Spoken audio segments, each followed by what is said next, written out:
Bom dia, meus amigos. Nosso primeiro contato do ano, então desejo aí um excelente 2024 para todos. Você está aí, Vitor? Olha aí, rapaz. Seja bem-vindo, cara, eu sou eu. Seja um ano de paz, de muito trabalho, saúde, de muito trabalho, para todos nós. E é sempre uma alegria estar aqui estudando com todos vocês.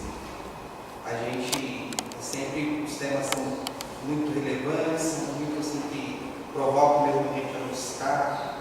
Então eu gosto bastante, parabéns também a parte da doutrina que sempre pensa bastante nesses temas que a gente pode refletir no coletivo. Eu estava pensando, quando eu cheguei aqui, no decorrer para esse companheiro, que Jesus poderia ter chamado espíritos assim, poderia ter montado um time de espíritos superiores para que ele pudesse realmente colocar, implementar a proposta do Evangelho e expandir esse Evangelho. Mas ao mesmo tempo estava pensando, como seriam as nossas referências se essa equipe proposta de repente por espíritos superiores, espíritos já adiantados, como seria a nossa referência no trabalho de construção de cada um de nós?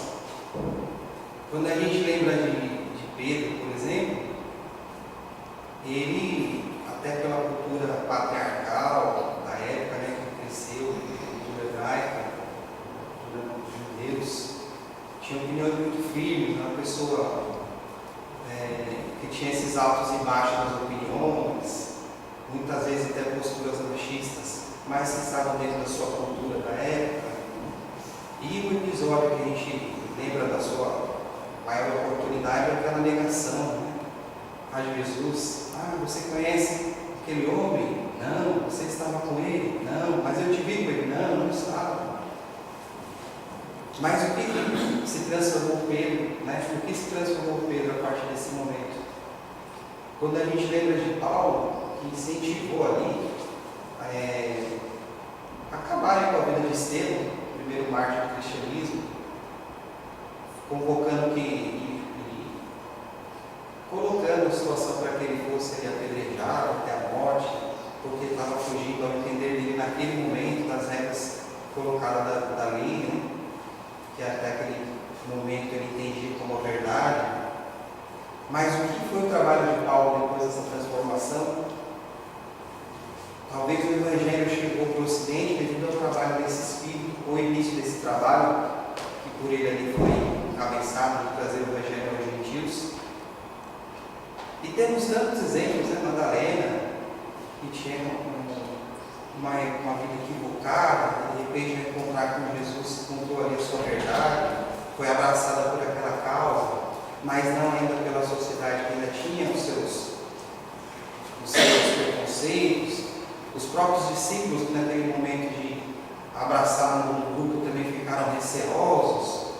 E aí, depois da desencarnação de Jesus, ela resolve seguir com o grupo e não é aceita. Então, ela resolve também colocar o Evangelho em prática e contra os espíritos que alguns leprosos estavam, naquela época chamada assim, estavam vendo a procura de Jesus, mas quando chegaram, já tinha acontecido todo aquele episódio. Então Jesus já tinha sido crucificado, já tinha desencarnado, e eles vieram na esperança de encontrar Jesus para poder serem curados. E no caminho encontra Maria Madalena. Então ela dá a notícia a eles do que tinha acontecido e sente a tristeza de todos eles pela decepção, porque e agora? A gente veio buscar essa promessa de esperança, de cura, e agora que ele poderia curar, morreu. O que será de nós? Então, naquele momento, se acende a chama da transformação dela também. Ela começa a falar do Evangelho, começa a falar do que ela tinha vivenciado com Jesus, começa a falar das suas experiências, e aquilo vai enchendo aqueles que estavam enfermos de bom ânimo. E ela passa a conviver com aqueles, e o discurso dela de todas as manhãs era: porque logo vocês também receberão a cura. Acreditem em Jesus. E passado o tempo, ela também acabou sendo contaminada pela enfermidade, e aí mudou o discurso. Então, logo nós seremos curados, porque Jesus tem essa promessa para com todos nós, dessa vida futura. Então, percebam que são transformações que foram caminhando também no seu processo de evolução, e que hoje passam a ser exemplos para a gente, do momento atual, do quanto ainda falta caminhar, e daquele que abraça realmente essa proposta do Evangelho e coloca esse Evangelho dentro da sua transformação cotidiana. O nosso tema da manhã está no livro do Evangelho segundo o Espiritismo, no capítulo 20, no item 2, ele provoca uma reflexão para a gente nesse sentido também. Porque quando a gente entende o contexto do momento que Jesus encarnou, e entende também o contexto de como que era a cultura da sociedade naquele momento, a gente vai percebendo o impacto que ele teve nas ideias que ele lançava, o impacto que ele teve na vida das pessoas que ele encontrava. E a gente vai entender o impacto que ele acabava propondo com as parábolas. E às vezes isso era muito confuso até para os discípulos também, porque eles perguntavam: mas mestre, por que o senhor fala em parábolas? Ele falava: porque a vós é dado saber alguns segredos do reino dos céus, mas a eles ainda não. Porque muitos escutam, mas não ouvem e não entendem, veem, mas também não enxergam. Então, ele acabava usando as referências do dia a dia, falava ali da vinha, falava da relação das famílias, e ia propondo situações nesse sentido, para que aqueles que tinham um contato mais distante fossem absorvendo essas mensagens com a simplicidade, mais com aquele impacto de transformação. E isso é muito interessante, porque às vezes ele utilizava das próprias parábolas já existentes na cultura hebraica para poder fazer certas modificações, para poder trazer o que ele gostaria de trazer. E essa parábola que a gente conhece como trabalhadores da vinha, ou no caso como está no texto, os trabalhadores da última hora, contam os historiadores que havia também uma parábola semelhante de um rei que chamou todos os seus empregados e começou a acertar as suas contas com esses empregados. Só que ele chamou, nessa parábola, ele chama todos de uma vez só e paga rapidamente os que tinham menos salário para receber, mas também chama um outro que tinha mais salário para receber, que trabalhava com ele há mais tempo, como quem diz: como você recebeu mais tempo, você vai receber mais. E esse conceito daquele que trabalhou mais tempo ganha mais se expandiu ali até os dias de hoje. Porque quando nós vamos perceber na parábola, a gente primeiro sentimento que vem é um senso de injustiça no primeiro momento. Então, peço licença para relembrar a parábola, porque pode ser que alguns de nós ainda não tenham escutado, acho difícil, mas também tem que ter respeito aos, de repente, aos encarnados, de repente pode também não ter conhecimento da parábola. Então, como que acontece? Jesus, em determinado momento, contou que um pai de família saiu logo pela madrugada para assalariar trabalhadores. E aí, é importante a gente colocar essa lupa na doutrina espírita, porque ela nos provoca a pesquisar e entender como que era a cultura hebraica nesse momento. Então, eles entendiam que o dia só começava a partir das 6 da manhã, que era quando o sol acabava nascendo. Então, na parábola, Jesus conta que o pai de família saiu na madrugada, então antes das 6, e saiu para procurar trabalhadores. Então, ele já encontra os trabalhadores e fala para trabalhar na vinha dele. Então, o pai de família saiu, encontrou os trabalhadores: o que vocês estão fazendo aí? Vão trabalhar na minha vinha. E combinou o salário de 1 denário o dia com esses primeiros trabalhadores. E aí depois saiu de novo na terceira hora. E aí, até para ficar mais fácil a gente entender o conceito, esse pai de família saiu de madrugada, depois ele buscou trabalhadores. às 9 da manhã, depois me buscou outros trabalhadores ao meio-dia, depois às 3 da tarde, depois às 5 da tarde. Só que ele combinou o salário de um denário só com os primeiros trabalhadores. Com os segundos trabalhadores, com os trabalhadores que ele encontrou ao meio-dia, ele falou: o que vocês estão fazendo parado aí? Vão trabalhar na minha vinha e eu pagarei o que for justo. Aí fez isso também com os trabalhadores das 3 da tarde e os das 5 da tarde. E ainda falou para esses 5 da tarde: olha, por que vocês estão parados aí? O que vocês estão fazendo aí? Desocupados desse jeito. Aí eles falam: mas estamos aqui parados esperando ser assalariado, porque ninguém me ofereceu emprego. Aí, vai lá para a minha vinha também trabalhar. E assim foi feito o convite ao trabalho na vinha. Lembrando que a vinha é aquele campo onde tem várias árvores, que são as parreiras, as videiras, né? Que é a árvore que dá o fruto da uva, no caso. Então, todos eles trabalharam, cada um chegou ao momento. Só que na hora de acertar o salário do dia, o pai de família pede que um funcionário chame os trabalhadores, só que ele também comece dos últimos para o primeiro. E aí, quando chegaram os últimos, que no caso seriam que iam receber primeiro, aí o dono da vinha pagou um denário. Os trabalhadores ficaram espantados, mas receberam ali o denário, e assim ele foi fazendo com todos esses.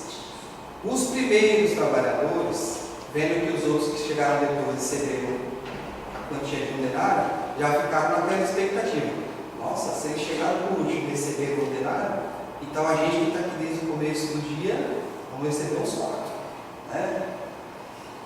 E aí, para surpresa deles, receberam também o denário. Só que eles ficaram com aquela sensação de injustiça. Mas como assim? Você pagou o mesmo valor para esses que chegaram depois, pagou o mesmo valor para a gente que ficamos aqui durante todo o dia, aguentando o sol, aguentando o peso do trabalho e esse calor? Seria justa essa reclamação? Mas não foi combinado um denário. Foi o que o dono da vinha falou: mas meu amigo, eu não estou te fazendo injustiça. Eu não estou te pagando exatamente o que a gente acertou no começo da conversa. Acaso os seus olhos são maus porque eu sou bom e eu não posso fazer o que eu quero? Então, recebe o que você tem que receber, meu irmão. E aí Jesus finaliza com essa frase: porque os últimos serão os primeiros. Quando a gente analisa todo o contexto da história, a primeiro momento há uma sensação de injustiça, né? Mas como assim? Trabalharam mais e receberam a mesma coisa? Só que o combinado desde o começo da história foi esse salário. E aí, o Espírito Constantino, lá no Evangelho segundo o Espiritismo, ele vem reforçar, já no item 2, exatamente essa situação, dizendo que o trabalhador da última hora tem direito sim ao salário. Só que ele também vem com as contraposições. Desde que aquele que vai empregar, quando encontrar com esse último, né, estando desocupado, ou age com bom ânimo, com vontade de trabalhar. Porque, olhando todo o contexto, será que aqueles que foram chamados primeiro trabalhou com a mesma empolgação dos últimos? Será que esses últimos que chegaram aí nessa última hora, ou até um pouquinho antes, não trabalharam com dinamismo, mostrando para o Senhor que eles realmente investiram? São interrogações. O que será que levou o dono da vinha a querer pagar o mesmo? Será que se eles fossem produtivos, ele ia ter esse mesmo raciocínio? Não, eles merecem. Não trabalharam tanto assim, mas eles merecem. Ou será que eles, nossa, chegaram por último, mas chegaram com uma vontade, chegaram com fôlego, chegaram com um dinamismo que dá gosto de ver trabalhar. Então Constantino ele traz a gente para esse raciocínio. Que se o trabalhador, na hora que a proposta de trabalho for feita, ele realmente estiver com esse bom ânimo, com essa disposição de entregar o seu melhor, não tem por que ele não merecer esse salário. E ele ainda diz mais que chamou a atenção, ele falou assim: agora, se na hora que surgir a oportunidade do trabalho, o trabalhador tivesse naquele estado de preguiça, ele nada mais receberia que o salário referente à preguiça. E eu fiquei pensando, o que é um salário referente à preguiça? Né? Qual que é essa parte? Então a gente precisa entender essas analogias que Jesus propunha. Já mudou do ensino, por exemplo, da parábola resistente, já mudou, que era um rei, mudou para um pai de família. Aí, ao invés de chamar cada um na sua, chamar os trabalhadores, por exemplo, do último para os primeiros, até me equivoquei, porque o rei chamou todo mundo de uma vez. Só que aí o rei também pagou aquele que trabalhou mais, estava mais tempo com ele. Então Jesus coloca todo mundo numa condição de igualdade.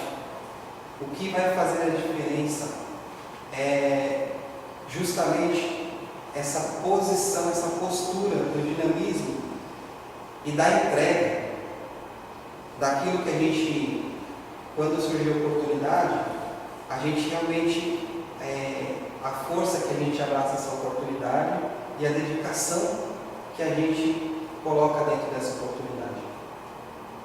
E aí, se a gente for lá no livro dos Espíritos, na questão 132, tem uma questão lá que dá para a gente fazer uma analogia também bem interessante. Qual a finalidade da encarnação? O que faz um espírito que, como a gente já sabe, foi criado simples e ignorante, precisar tomar um corpo de carne e encarnar pela primeira vez? Ele estava lá também, vamos dizer assim, como se estivesse na posição daquele que estava na praça, estava lá no plano espiritual. Talvez, se a gente for investigar a fundo, até aquela sensação de expulsão do paraíso, talvez venha dessa sensação que estava numa zona de conforto e de repente precisou encarnar, precisou enfrentar aquela situação adversa. É a simbologia. E aí os Espíritos respondem: Deus lhes impõe a encarnação para que eles possam chegar à perfeição. E através de enfrentar as vicissitudes, as mudanças da vida, os altos e baixos, toda essa situação que a gente precisa aprender a vivenciar dentro das mudanças da vida, a gente vai crescendo. E os Espíritos dizem então que, como seres perfectíveis que somos, a encarnação nos impulsiona à evolução. E eles colocam ainda que há um segundo motivo. Dentro do planejamento divino, como o orbe como todo precisa evoluir, cada um de nós precisamos entender o nosso papel dentro dessa obra. Cada um de nós precisamos entender qual que possa ser a nossa colaboração dentro desse coletivo. Porque aí dentro da evolução, auxiliando na evolução do planeta, o espírito também vai evoluindo. E se a gente for fazer, por exemplo, a analogia com a vinha, Deus sendo na figura desse pai de família, que sai a convocar, contratar esses trabalhadores para trabalhar em sua vinha, que seria o que? O orbe, seria a humanidade. E nós, nas condições de trabalhadores, cada um foi chamado em determinado período a encarnar para que pudesse trabalhar dentro dessa vinha. E aí a gente faz uma reflexão, a questão de como a gente está exatamente administrando esse nosso tempo. Hoje, no nosso tempo, principalmente nos dias de hoje, principalmente pós-pandemia, que a gente vivenciou, é um desafio hoje a gente fazer uma gestão dos nossos tempos. O tempo de andar de todos nós hoje virou praticamente o óculos da viúva. Né? Tem as situações, a gente acaba dedicando o nosso tempo para determinada situação, às vezes com o tempo que sobra. E aí, o que se faz com o tempo que sobra? Qual que é a dedicação que eu tenho com o tempo que sobra? Então a gente precisa começar a fazer uma reflexão na qualidade do tempo. Qual que é a qualidade, ou o que eu estou entregando de mim nesse tempo? No tempo que eu convivo com a família, no tempo que eu convivo no trabalho, no tempo que eu convivo na casa espírita, e no tempo que o Evangelho convive em todas essas situações. Porque é menos difícil ser espírita dentro da casa espírita. Porque, afinal de contas, a gente acredita nos mesmos princípios, nos mesmos fundamentos.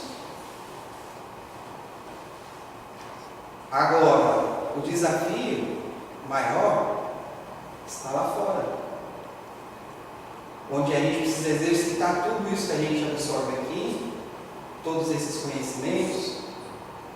Lá realmente é um desafio, mas em contrapartida é a oportunidade da vinha.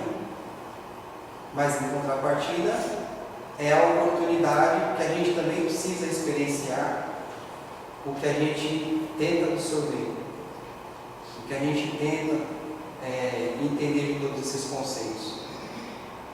Ah, mas eu já sei que tem uma inteligência suprema, uma causa primária de todas as coisas. Eu já sei que existe a reencarnação. Eu já sei que existe a comunicabilidade com os espíritos.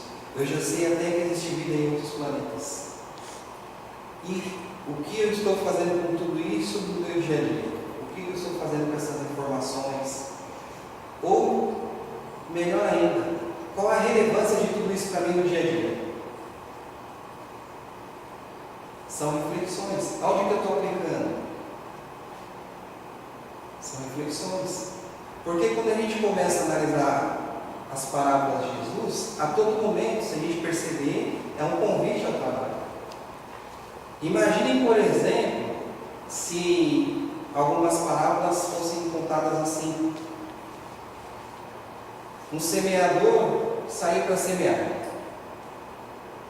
mas ele observou o solo de longe, e aí ele percebeu que possivelmente algumas sementes iam ficar assim na beira da estrada, e que possivelmente algumas aves iam passar e iam pegar essas sementes.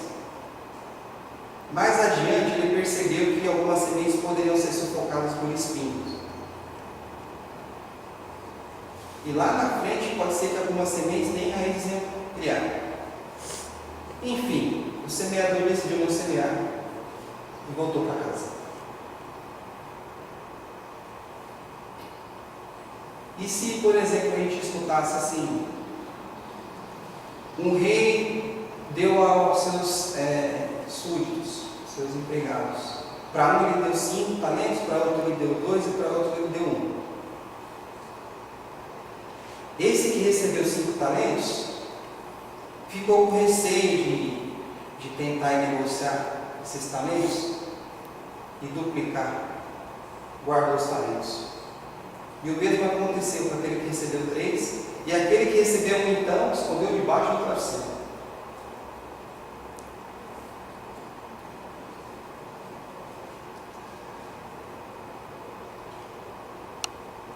Um samaritano estava descendo de Jerusalém para Jericó, e ele percebeu uma pessoa ali que estava precisando de ajuda. Mesmo escutando de algumas pessoas no meio do caminho, encontrando com alguns no meio do caminho, um sacerdote, e o levita passou, toma cuidado, tem alguém jogado no meio da estrada, eu não posso socorrer agora não, mas se você puder. Aí o samaritano viu a pessoa e falou assim: nem tinha relógio para você, vamos dizer que eu estou atrasado, não posso também socorrer ninguém não. Deixa eu seguir meu caminho.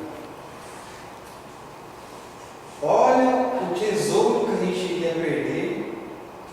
das parábolas, se os personagens principais das parábolas não se colocassem a trabalhar, não aproveitassem as oportunidades, os convites? Quanto tempo eu tenho mesmo?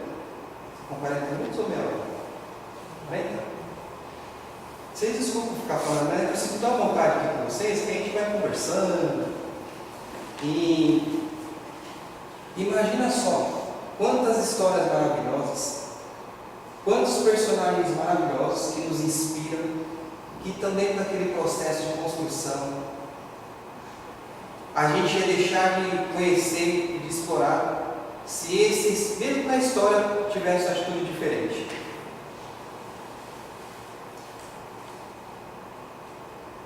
E cada um dentro do seu tempo recebeu o convite de auxílio para auxiliar. Cada um dentro do seu tempo recebeu essa oportunidade de servir e foi tomando a sua decisão.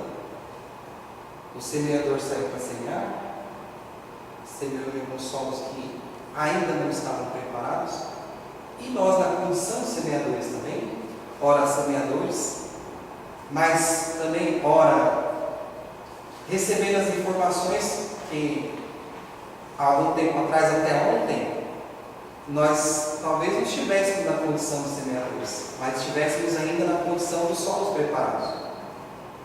Então, quantas informações chegaram até a gente sobre Deus, sobre o Evangelho, que na verdade a gente se empolgou no momento que ouviu, mas não deu continuidade, ficou como aquelas sementes lá que caíram, as aves da distração, as aves materiais, acabaram pegando essa semente, levaram e a gente ficou ali dele. Ainda não era o momento. Outro momento a gente recebeu essas sementes num outro tipo de solo, num outro estado de espírito, e mesmo assim entendemos a mensagem, mas ele não enraizou, ainda não internalizou em nós. Por outros momentos a gente recebeu essas informações como sementes, e aí fomos sufocados, porque tem tanta coisa para fazer para dar atenção para isso agora. E também não foi o momento. Até que passando por muita tempestade, até que passando por muito vendaval, até que esse solo fosse de alguma forma sendo mexido, a mensagem realmente internalizou. E aí, quando a mensagem internaliza, tudo aquilo que é bom, a gente não quer guardar só para a gente quer. Não, mas você tem que ouvir isso. Olha, você tem que conhecer tal pessoa, você tem que ler isso aqui. Olha, escuta isso aqui que você vai adorar. Então, naturalmente, quando a gente internaliza algo bom, a gente quer passar. E a proposta da transformação, quando temos aí, ela no dia a dia, porque primeiro a gente fala assim, não, eu tenho que fazer. Depois de falar que eu preciso fazer. E aí, com o tempo, a gente faz naturalmente. Só que a gente precisa dar aquele primeiro passo para iniciar essa transformação. Para iniciar essa aplicação do Evangelho, onde quer que estejamos. E aí, os benfeitores amigos, eles, dentro do nosso planejamento reencarnatório, eles trabalham com as probabilidades. Porque se fosse determinismo, a gente não teria livre-arbítrio. Então são probabilidades. Provavelmente o Sr. Luiz vai abraçar esse chamamento e junto com um grupo, em determinado tempo, vai construir uma casa espírita que futuramente vai abraçar e acolher os corações e que vai ser mais um ponto luminoso aqui na região, dentro de tantos que tem. Só que a oportunidade foi dada a um primeiro. Se esse não abraça, quantos outros deixam de vir? E dentro dessa obra divina, a gente tem que entender qual que é o nosso papel. Se hoje a minha tarefa ainda não é de construir algo grandioso, isso a gente fala ainda fisicamente. Mas como é que a gente mede o que é bom? Como é que a gente fala assim, não, esse trabalho vale um denário, aquele ali vale 2? Porque às vezes, um trabalho, ele impacta 300 pessoas de uma forma, mas aquele outro trabalho que é pequenino salva uma vida. Como que a gente pode equilibrar essa balança? Por isso o salário precisa ser igual. Porque senão, cadê a justiça? E não é a justiça dentro do raciocínio monetário. É talvez uma justiça que faça compreender aquele que recebeu a mão estendida. Qual que é o valor daquele que recebeu a mão estendida no momento de desespero? No momento do choro e do ranger de dentes? A gente não consegue medir. A não ser se a gente estivesse na condição de estar precisando. Lá, nossa, aquele dia você me ajudou, você não sabe o estado que eu estava. Quantos e quantos relatos a gente escuta do mundo espiritual nesse sentido? Então, por mais que a gente pense que o nosso trabalho, que a gente de repente precisa fazer uma coisa mínima, tudo é importante.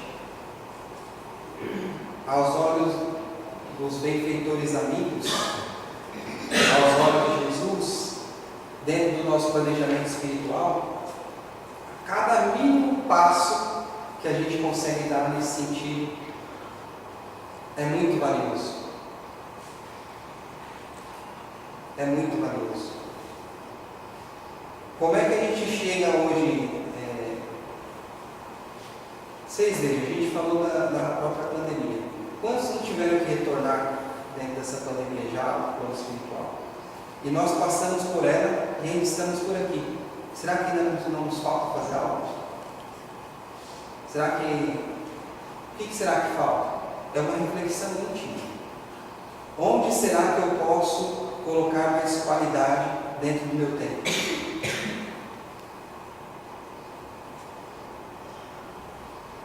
Às vezes, a gente tem é um desafio cotidiano.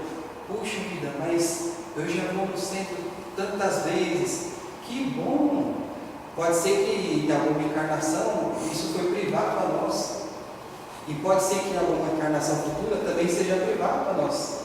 Esse tempo que a gente pode se dedicar.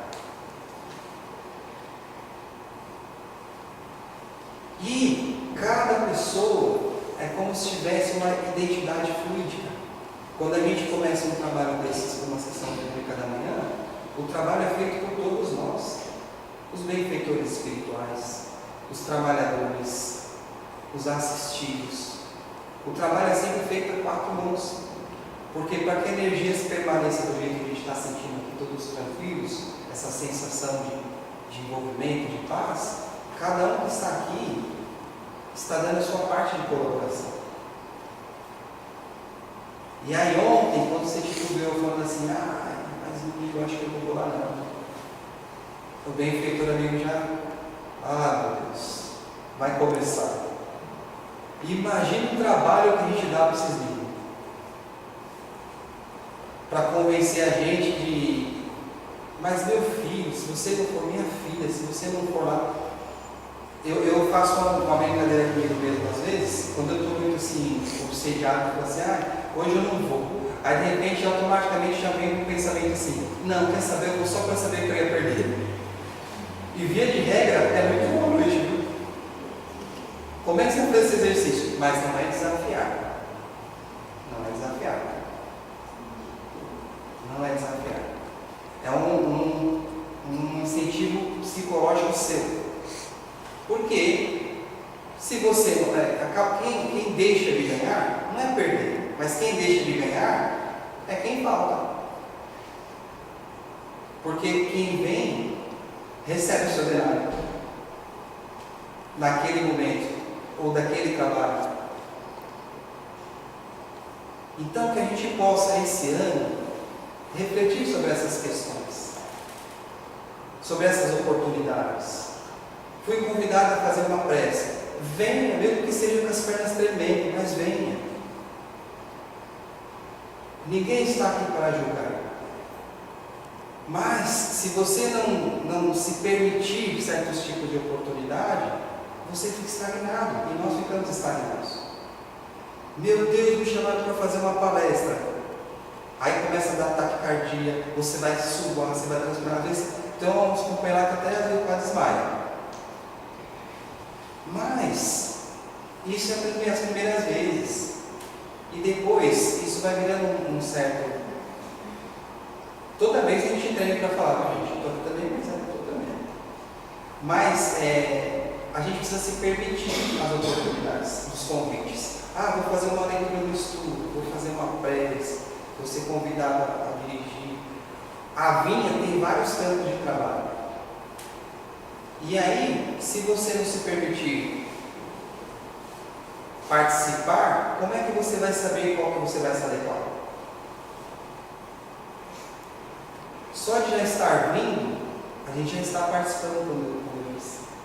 Mas pode ser que dentro do teu planejamento espiritual caiba você um pouco mais de responsabilidade. Então vamos abraçar a causa. A pergunta é, o que Jesus espera de nós? Porque, particularmente, eu ainda não estou na condição igual Paulo, Senhor, o que queres que eu faça? Vai demorar um pouco ainda. Como diz um amigo nosso, são 6 meses ainda. O Senhor José Gil, amigo nosso está levantado. Demorar uns 6 meses ainda não pensar para falar, Senhor, o que queres que eu faça? Vai que eu responda. Mas, quando a gente fala, Senhor, o que espera que eu faça? Se Ele está esperando, Ele pode esperar. Mas eu preciso também ter essa iniciativa.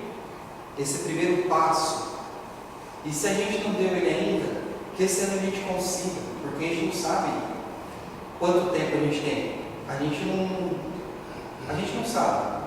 E é até bom que a gente não sabe. Mas isso dá mais valor ao momento presente. Isso dá mais valor à oportunidade que a gente recebe no dia a dia. Então, quando o Senhor da vinha chamar para o trabalho, que Ele encontre a gente com essa disposição de servir, de trabalhar com bom ânimo, abraçando a oportunidade. Os nossos benfeitores amigos ficam muito felizes a cada movimentação interna que a gente faz para frente e para o alto. Que 2024 venha recheado de oportunidade de trabalho para todos nós. Jesus nos abençoe e nos fortaleça. Muito obrigado.